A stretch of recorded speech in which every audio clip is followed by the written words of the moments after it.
How to install Dolphin from Softaculous. Let's see how to install Dolphin in Softaculous. Scroll down until you find it in the menu. Click Dolphin. You will be taken to the software's overview page where you can view information about it before installing. Go to Install. All the defaults for these options should be fine for most purposes, but we'll take a look at them anyway. If your site has SSL, you should select HTTPS here. If you have multiple domains on your account, you can choose where to install Dolphin.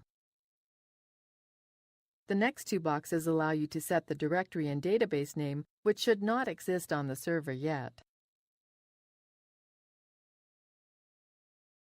Set the site name and description here. This can be changed later from the software's admin panel. Enter a username, password, and admin email for the admin account. Click Install. After a moment, the software will be installed. Use this link to view your newly installed application. Here is our new CMS, which is ready to be used.